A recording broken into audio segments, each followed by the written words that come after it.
Welcome to the poetry section. Today's poem for discussion is Wind by Subramania Bharati. It is originally in Tamil.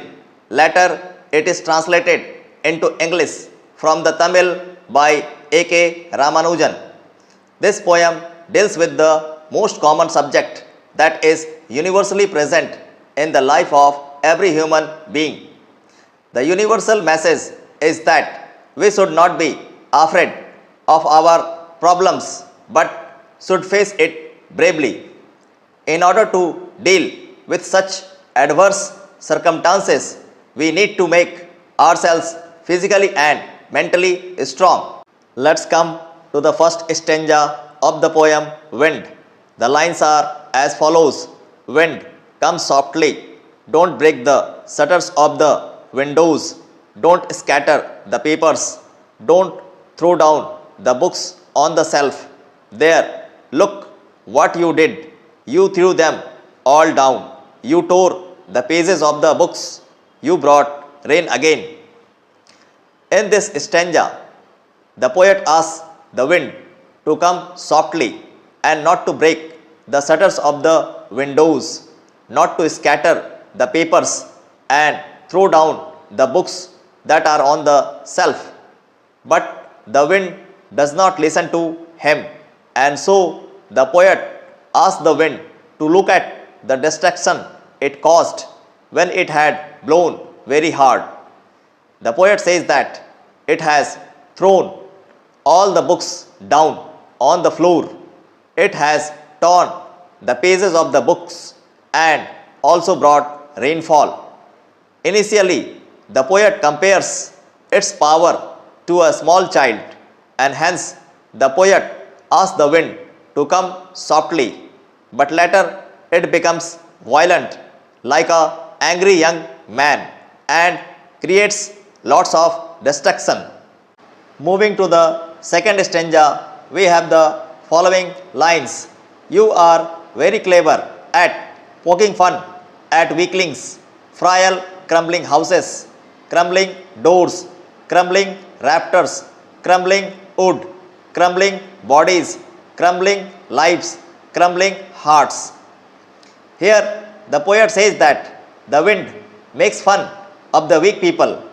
It comes with such a force that it is making the weak houses, doors and sloping beams which were supporting the roofs fall. Its destructive forces are such that it is even uprooting the trees, making people fall apart. It is also making their hearts beat faster by creating a threat to their existence. Through this stanza, the poet is trying to show that nature is too powerful to control. Now, look at the lines present in the third stanza. The wind god winnows and crushes them all. He won't do what you tell him. So, come, let's build strong homes. Let's join the doors firmly. Practice to form the body. Make the heart steadfast.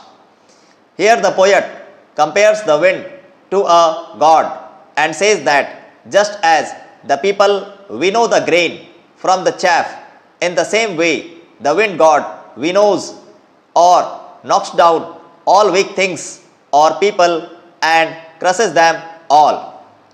Due to this, all weak things get separated and destroyed. The poet further says that the wind will not listen to us and do what we tell him. So, the poet suggests to us that we should build strong houses, must fix the doors firmly, and practice to make ourselves strong both physically and mentally. Through this stanza, the poet wants to make us understand that there is almost no difference between the behavior of nature and the people around us, and that we need to struggle a lot to exist, especially if we are weak. Moving to the last stanza, we have the following lines. Do this and the wind will be friends with us. The wind blows out weak fires. He makes strong fires roar and flourish. His friendship is good. We praise him every day. In this last stanza, the poet says that if we do the things like building strong homes, fixing the doors firmly, and keeping the hearts constant, the wind will become our friend because it extinguishes out only weak fires, whereas it increases the intensity of strong ones. The poet further says that the friendship with the strong wind is good and that we should praise him every day because it is beyond our capacity to go against him.